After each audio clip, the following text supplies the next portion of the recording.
নগাঁওবাসীৰ বাবে আন এক সুখবৰ। গুৱাহাটী মহানগৰীৰ বাহিৰত প্ৰথমখন চহৰ নগাঁৱত আৰম্ভ চিটি বাছ সেৱা।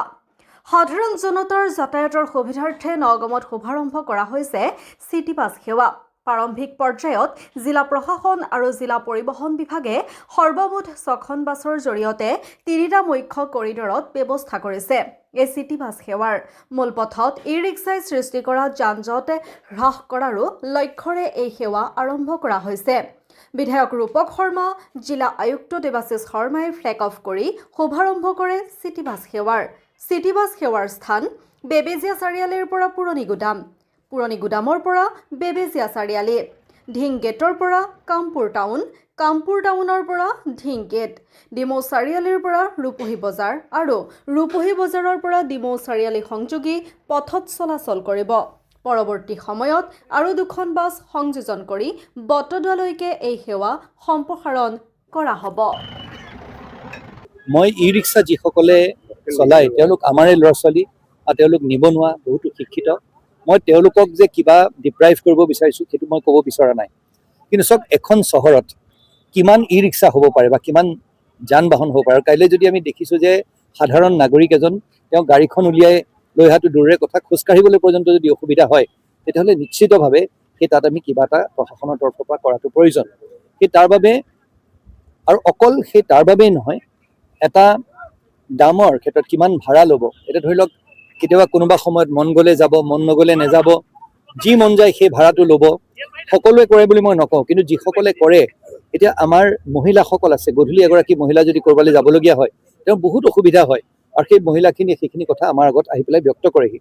দ্বিতীয়তে দাঁতি কাষৰীয়া যোনবোৰ অঞ্চল আছে তেওঁলোকে আমাৰ অফিচবিলাক ইয়াত আছে, তেওঁলোক আহিব লাগে, তেওঁলোকৰ যাতায়াতৰ বাবে বহুত অসুবিধা হৈছিলে। যাতে সুন্দৰ এটা যাতায়াতৰ আমি পৰিৱেশ আমি সৃষ্টি কৰিব পাৰোঁ, টাউনখনৰ ভিতৰত যাতে লাহে লাহে আমাৰ এই যান জঁটৰ যি পৰিস্থিতি সেই পৰিস্থিতি যাতে আমি এটা মানে সুন্দৰ কৰিব পাৰোঁ আৰু তাৰ লগতে যাতে ৰাইজে কম দামত কম ভাড়া দি পেলাই যাতে এই নিজৰ গন্তব্য স্থানলৈ আমাৰ চহৰখনৰ ভিতৰলৈ যাব পাৰে বা দাঁতি কাষৰীয়া অঞ্চললৈ অহা যোৱা কৰিব পাৰে, সেই উদ্দেশ্যেৰে কৰা হৈছে। ৰাইজৰ সঁহাৰি লাগিব।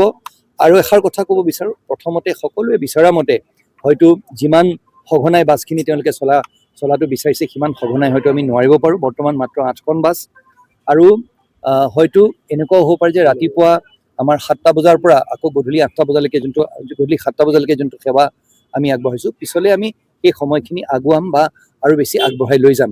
কিন্তু এইমাত্ৰ ৰাইজৰ সঁহাৰি বিচাৰিছোঁ, ৰাইজৰ সহযোগ বিচাৰিছোঁ।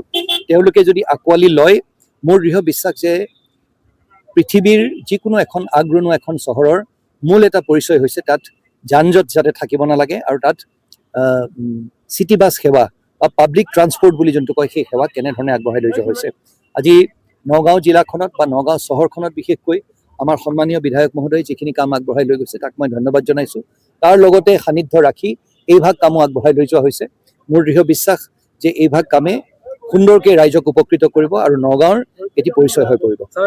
যথেষ্ট এখন ডাঙৰ জিলা আৰু ইয়াত চহৰ কেন্দ্ৰিক সকলো যেতিয়া মানুহ হয়, ওচৰৰ যিখিনি গাঁওসমূহ আছে সকলোৱে চহৰখনৰ ওপৰত তেতিয়া নিৰ্ভৰ কৰে। কাৰণ ইয়াতে আমাৰ জিলা আয়ুক্ত কাৰ্যালয়, মূল যিবিলাক অফিচসমূহ ইয়াতে থাকে আৰু বিশেষভাৱে ইয়াত হস্পিটেলৰ মানুহবোৰ যথেষ্ট সংখ্যক মানুহ আহিবলগীয়া হয়। যেতিয়া গাঁৱৰ পৰা যেতিয়া চহৰলৈ আহে, এতিয়া কোনোবাই হয়তো টেম্পত আহিবলগীয়া হয়, ই-ৰিক্সাত আহিবলগীয়া হয়, যথেষ্ট ভাড়া ভৰিবলগীয়া হয়।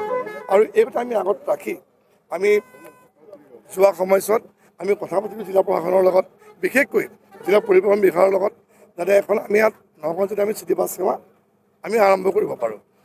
চাওঁতে যেতিয়া ব্যক্তিগত যিবোৰ বাছ মালিক আছে তেওঁলোকে আমি যোগাযোগ কৰিলোঁ, এবাৰ বহিলোঁ, আমি অনুৰোধ কৰিলোঁ। এতিয়া দেখা পাইছে আমাৰ 6খন বাছ ইতিমধ্যে আজিৰ পৰা আৰম্ভ কৰা হ'ল। অহা কাইলৈ আৰু 2খন বাছ দিয়া হ'ব, 8খন বাছ। ইয়াত আমি ওচৰৰ যিখিনি আমাৰ গাঁও আছে, যিবোৰ পুৰণি গুদাম, বেবেজিয়া, কামপুৰ, কঠীয়াতলী সমূহ গাঁও আমি চহৰৰ লগত আমি এতিয়া সংযোগ কৰিম।